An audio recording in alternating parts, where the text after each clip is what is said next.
Olá, o programa Com a Câmara na Cidade, em sua série especial, apresenta mais um bairro de Porto Alegre, ou melhor, dois. É que no programa de hoje você vai conhecer um pouco melhor bairros que se completam, o Bonfim e o Farroupilha. Com a Câmara na Cidade começa agora, aqui na TV Câmara.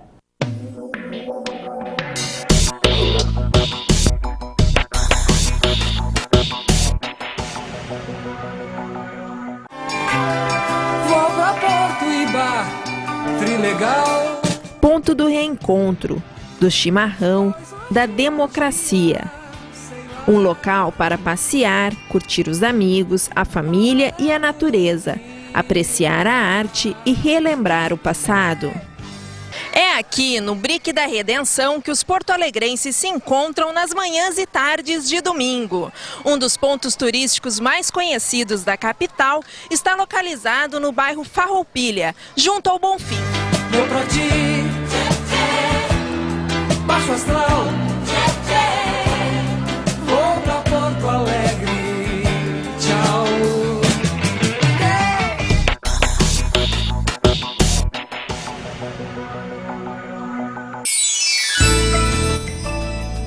O Bonfim tem uma área de 38 hectares e faz limite com os bairros Farroupilha, Centro, Independência e Rio Branco.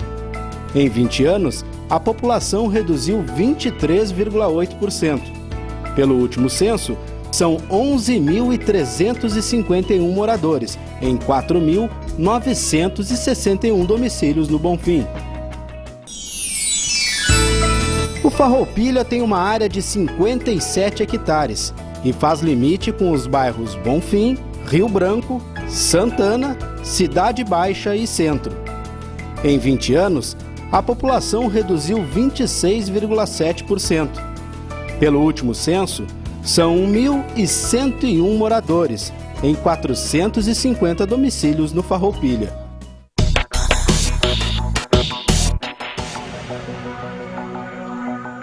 Antes de se chamar Bonfim e Farroupilha, a região era conhecida por Campo da Várzea e Várzea do Portão. Com poucas casas e algumas chácaras e sítios, a região servia para a guarda do gado, que era trazido para o abastecimento local. Um grande campo, quase assim um latifúndio, onde tinha de tudo. Tinha mato, chácara, boi, vaca, muito espaço. E que durante muito tempo foi zona rural da pequena cidade de Porto Alegre. Até o final do século XIX, o Campo da Várzea não mudou muito. O Bonfim teve o seu desenvolvimento retardado por causa de uma questão judicial. Toda aquela área era disputada com a prefeitura, com o governo, por uns descendente de açoriano, que dizia que os ancestrais deles tinham recebido doação toda aquela área, abrangendo o Parque Farroupilha. Essa questão se arrastou um tempo enorme. Os herdeiros perderam. Isso foi decisão da justiça. Então o Bonfim realmente começa a se desenvolver só no fim do século XIX.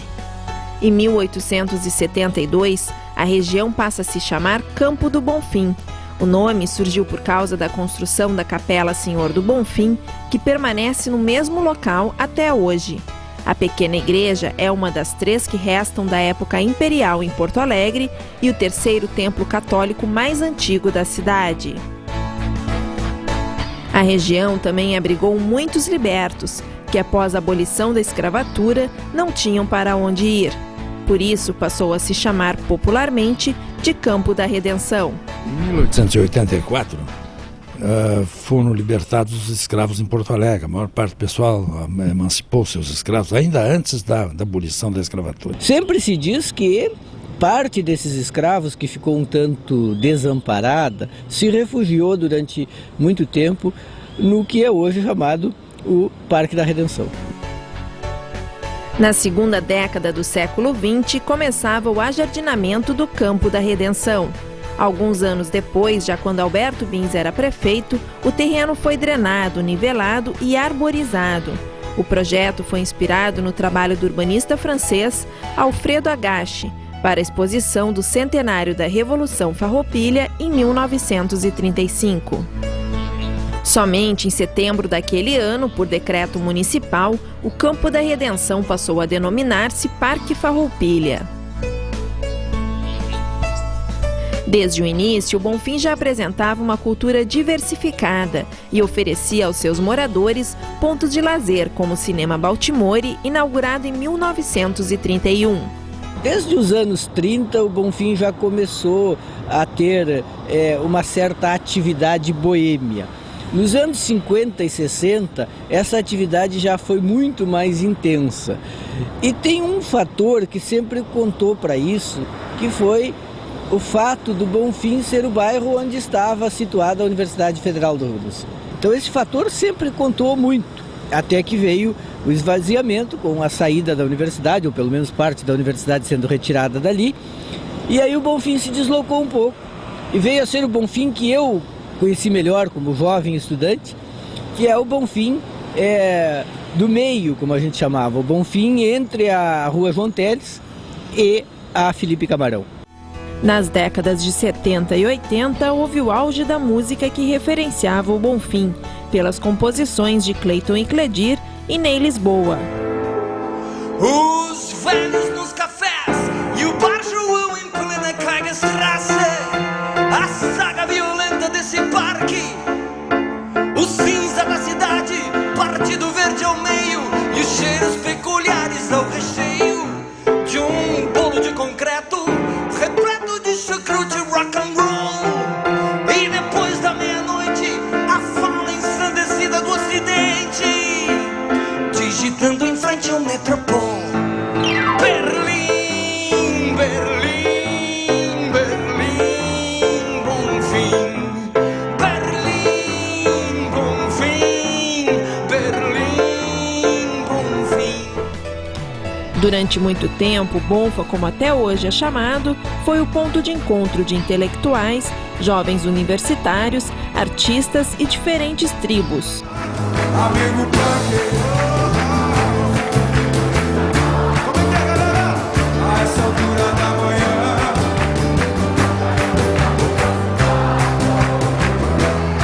pega a chibata, monta no cavalo e destrava essa coxinha, atravessa o sol da aranha e entra no Parque Farroupilha.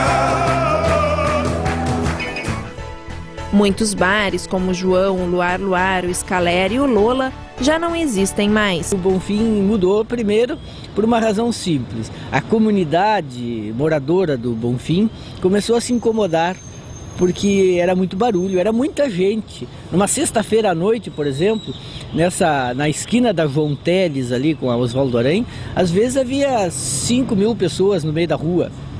Tomava a rua inteira, todo mundo bebendo, fumando, brigando. Então começou a ficar um tanto pesado. Então houve um momento em que se estabeleceu uma regra que a gente chamava de toque de recolher. À meia-noite os bares tinham de fechar. Os bares fechavam à meia-noite durante a semana e no sábado podiam ir até as 2 da manhã. O que era, para os padrões do Bonfim, absurdo, porque o Bonfim era até as 5, 6 da manhã.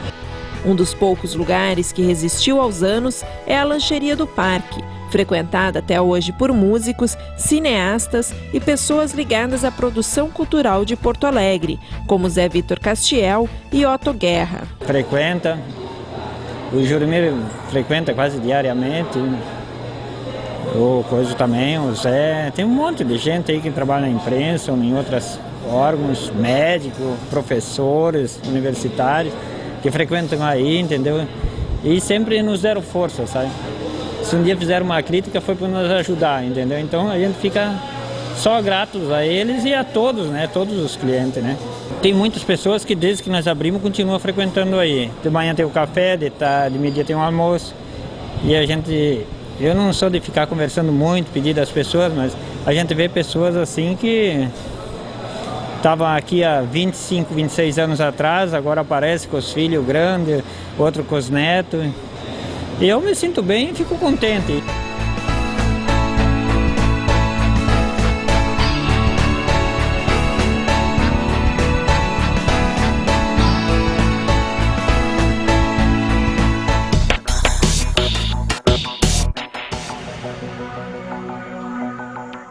É Impossível falar de quem mora no Bonfim sem lembrar da comunidade judaica. As primeiras famílias chegaram no início do século XX e logo construíram suas casas, as sinagogas e o comércio local. Como era uma região muito próxima do centro, ou seja, do que foi Porto Alegre ao longo de muito tempo, realmente essa a região hoje em torno do que é a Praça da Matriz, e o Palácio e tudo mais. Então essa foi uma região que logo foi cobiçada, foi sendo ocupada e foi mudando de perfil até se tornar, por excelência, o bairro judaico de Porto Alegre. Um dos grandes nomes da literatura nacional e internacional e ocupante da cadeira número 31 da Academia Brasileira de Letras, nasceu e cresceu no Bonfim. Moacir Scliar recorda de como era o bairro nos tempos de criança. Naquela época era bem diferente, era um bairro de casinhas muito modestas, né? Muito pobres, porque os moradores em geral eram pessoas pobres. Em grande parte tratava-se de imigrantes, né? De origem judaica, muitos deles vindos da Rússia, do sul da Rússia, como era o caso da minha família, e que pessoas que exerciam profissões humildes, né? Eram artesãos, eram vendedores ambulantes, né? Tinham pequenas oficinas, tinham pequenas lojas, gente que ganhava muito pouco, né? Que, portanto, não tinha como pagar conforto material, mas que compensava essas carências com uma vivência comunitária muito intensa. O autor de mais de 40 livros, entre eles o romance A Guerra no Bonfim, lembra de como seu passado foi determinante para se tornar um dos escritores mais conhecidos da atualidade. As famílias frequentemente se visitavam e aí ficavam sentados, né? E nessa época que não tinha TV e não tinha outras distrações, a maneira de passar o tempo era contando histórias. Meu pai era um grande contador de histórias, minha mãe também, e ela, além de contar histórias muito bem, era uma mulher muito culta, lia muito, ela era professora primária, e ela me introduziu à leitura e depois me estimulou a escrever. Isso lá no bairro era muito valorizado. Essas pessoas valorizavam a cultura, toda a casa, por mais pobre que fosse, tinha a sua pequena biblioteca. Era como se ele dissesse assim, bom, nós somos pobres, nós passamos sacrifícios, né? Mas vocês, nossos filhos, terão uma vida melhor se vocês estudarem, se vocês se formarem, né? Se vocês conseguirem uma profissão respeitável, né? E eles estavam certos, né? Realmente, assim, a maior parte dos jovens do Bonfim passou pela universidade, muitos se tornaram profissionais conhecidos e respeitados graças a esse estímulo, né? Hoje, Moacir Scliar não mora mais no Bonfim, mas guarda com carinho as lembranças do bairro onde sua vida começou. Eu sinto saudade de tudo, né? Das casinhas, das pessoas, né? Dos grupinhos que se reuniam na rua para conversar, e, enfim, de toda aquela época. Mas é um bairro com o qual hoje eu tenho muito pouca ligação, né? Porque realmente, assim, as minhas referências hoje são outras, né? Então, o Bonfim que eu vamos dizer assim, do qual eu penso, é o Bonfim que está na minha memória. O Bonfim também tem um lugar especial no coração de Dona Regina. Seus pais, Jacob e Janete, chegaram a Porto Alegre em 1928 e escolheram o bairro para morar e começar uma nova vida. Meus pais são europeus, nasceram na Polônia. E a intenção do meu pai aqui era tirar engenharia civil, porque lá não tinha muita oportunidade. E ele veio para cá, mas a língua também, tudo mais, ele começou a trabalhar como todo imigrante. Foi em fevereiro, mais ou menos, 1928, meu pai veio para cá. Então ele se tornou vendedor ambulante. E mais tarde a minha mãe veio. casaram, meu pai continuou algum tempo com isso aí, com esse tipo de trabalho, de atividade, e resolveram abrir o próprio negócio. Foi em 1935, 1º de maio, meus pais abriram a loja foi a primeira loja que se chamava Avenida. Aí ao lado também a Avenida e depois aqui se passou a chamar Ao Crochê. Entre as lembranças, ilustres clientes, como Érico Veríssimo. Quem comprava aqui era a dona Mafalda, Érico Veríssimo. Há pouco tempo nós fizemos um balcão aqui de madeira, porque eu ia trabalhar, tinha que bater ponto, funcionária pública, né? Estava o seu Érico e meu pai conversando aqui. Eu guardo a voz dele até hoje. E a dona Mafalda ia lá procurar livro esterlino. Mendes Sá, o doutor Temperani Pereira. Teve uma época que tinha o governador Hildo Meneghetti. Dona Regina também lembra com saudades da Festa do Divino e do carnaval que na época passava pela então chamada Avenida Bonfim. O carnaval ele passava era aqui na frente do parque, né? Então os blocos passavam dos bairros, desfilavam, ensaiavam e depois iam todos. Não era coisa simples. E aí meu pai abria a loja no carnaval e vendia lança-perfume. O negócio deu certo e em maio de 2008 a loja Ao Crochê completou 73 anos.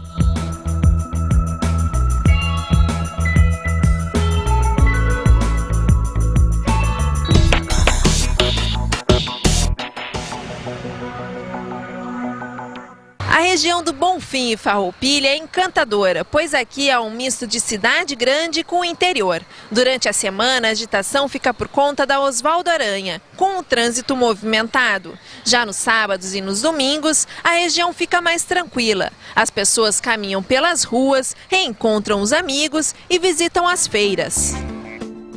Na Avenida Vasco da Gama, aos sábados à tarde, acontece a Feira Modelo, que comercializa hortigrangeiros, carnes, derivados de leite, frios e embutidos. Também aos sábados, na José Bonifácio, acontece a Feira Ecológica. Este também é o endereço do Colégio Militar,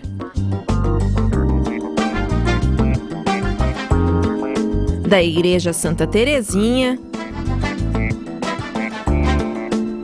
e da Capela do Divino Espírito Santo. Logo adiante está o Hospital de Pronto Socorro.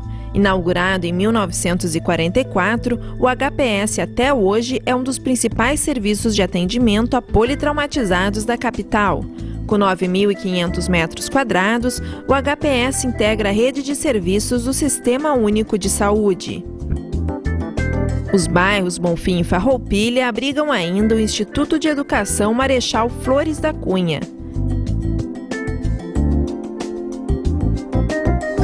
Em várias ruas, como a Felipe Camarão, a Fernandes Vieira e a João Teles, cafés charmosos reúnem a cidade e os trabalhadores da região.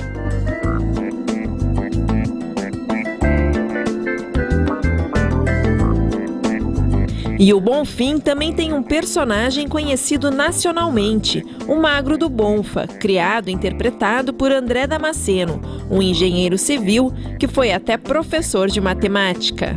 O Magro do Bonfa, na realidade, além de eu morar no Bonfim aqui, que eu adoro o Bonfim, eu tinha os alunos, que eu dava aula de matemática no curso pré-universitário em Porto Alegre, e eu tinha os alunos que eles iam para aula com dois objetivos. Primeiro objetivo, esculhambar na sala de aula. Segundo objetivo, que o primeiro fosse alcançado o mais rápido possível. Aí eu estou dando aula lá de equação de segundo grau, forma de Bhaskara, e terminei a explicação, perguntei para o Magrão, e daí, Magrão, tu entendeu? E o Magrão era do Bonfim, ele falou assim, o negócio seguinte mesmo ali, eu não sei se eu entendi, né, velho? Digo, então é porque tu não entendeu, cara. Não, eu não estou dizendo que eu não entendi, eu estou dizendo assim, ó, eu não sei se eu entendi. Não, que se eu tivesse entendido eu saberia, né? Se eu não tivesse, eu também saberia. O problema é que eu estou na dúvida, velho. Esquece tudo. Só quero saber o seguinte, qual é a fórmula de Bhaskara? Fórmula de Bhaskara, se não me falha a memória, eu acho que eu não me lembro. Cheguei, Magrão, tu tá maluco? Não, mas o meu raciocínio lógico é super rápido, né, cara? Desde pequenininho eu tenho raciocínio rápido. Geralmente é tudo errado, mas pelo menos é rápido, né, cara? Eu cheguei, Magrão, qual é a vantagem que tu acha que tu tem de raciocinar rápido se tu tá raciocinando errado? Não é que tem uns colegas meus que eles demoram assim uns 50 minutos para tirar um zero, né, cara? Eu em 3 minutos já tirei o meu e vou para casa mais cedo, aí surgiu o Magro do Bonfim. A linguagem e os trejeitos dos jovens porto-alegrenses do bairro se tornaram conhecidos em todo o país, através da escolinha do professor Raimundo. Em 93, já a carreira começou em 87, 86, eu mandei a fita lá pro Chico Anísio. O Chico Anísio adorou o personagem Magro do Bonfá, embora não sabia quem era, mas ele gostou do timbre de voz do Magro, eu acho, da entonação, do ritmo. Além de fazer o Magro do Bonfá, André Damasceno também cresceu no Bonfim. E quando não está no Rio de Janeiro, este é o endereço do comediante.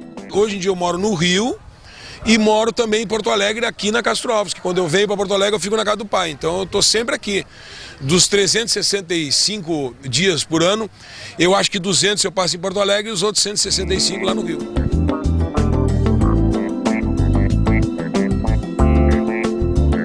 Em grande parte da extensão da avenida está o Parque Farroupilha. Também conhecido como Parque da Redenção, é o mais antigo e arborizado da cidade, servindo de lazer para muitos porto-alegrenses. 25 anos eu participo aqui no parque. Quando trabalhava eu vinha nos horários que me permitiam, mas agora não. Agora eu tenho compromisso, eu venho todas as manhãs, eu estou aqui. Mesmo dos lugares que eu morei no Brasil, e não foram poucos, esse aqui não é só o ser do tamanho, não, mas é a convivência, as coisas que são valiosas pela nossa história, né, do Sul, os gaúchos. Eu não trocaria, eu acho que esse bairro por nenhum do outro. É uma relação amorosa, profunda e fiel, o que é raro. O parque é um momento rural num pesadelo urbano, retângulo de silêncio e uma geometria de ruídos, cenário de paixões plebeias e passarela dos passarinhos. Eu acho que o parque, caminhar pelo parque é fazer as pazes com a natureza. Não é? As pessoas aqui brincam, contam as anedotas, contam as suas piadas. Eu mesmo recolhi muitas histórias dos meus livros de humor sobre o Rio Grande do Sul aqui, dos nossos papos, da nossa fraterna convivência aqui. Eu venho de terno, gravata, deixo gravata, casaco no carro, sigo caminhando como eu estou, chego em casa, tiro a poeira do sapato e volto ao meu trabalho, minha empresa, meus ofícios. Mas isso aqui é um abastecimento de poesia, de quietude e de fraternidade. A Redenção é um parque completo. Tem lago com pedalinhos, café,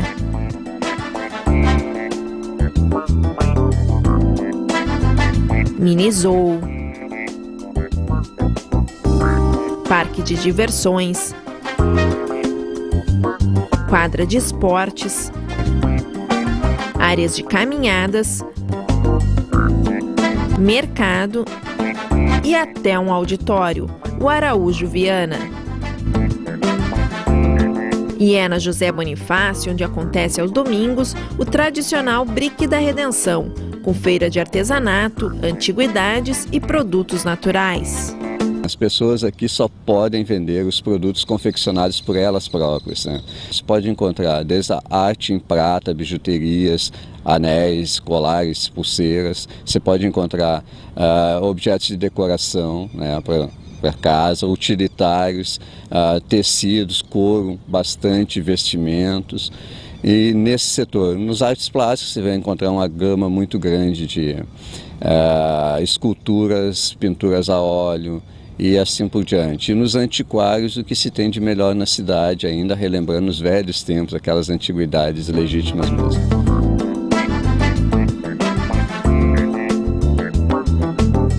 O que tu mais gosta aqui do Brick?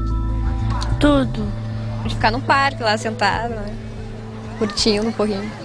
Acho que é um encontro, é uma diversidade cultural, é uma troca de ideias. Isso que é muito bom, é característico de Porto Alegre. Da paisagem e da praça. E eu gosto muito de ir na praça por causa que tem bastante brinquedo. Eu gosto do Parque de Diversão da Redenção. E ver os artistas de ruas é muito legal. Gosto de caminhar, de ver as barracas, ver o pessoal passeando. Acho que é um programa de domingo de Porto Alegre. Eu acho que é essa interação social mesmo, de vir, de ver pessoas, de ver bichos, de passear, de tomar um solzinho domingo. é o descanso final de semana do porto-alegrense.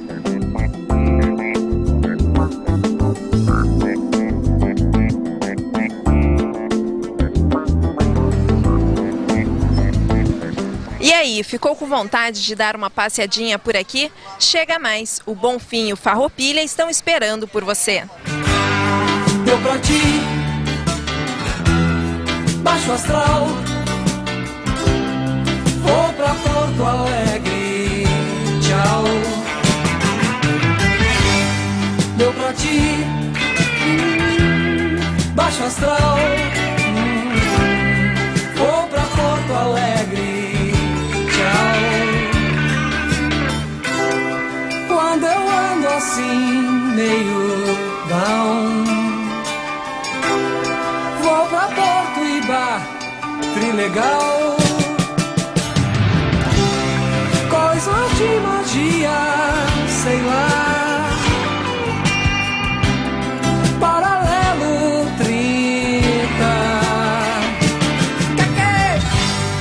E o programa de hoje fica por aqui. Obrigada pela atenção e até o nosso próximo encontro.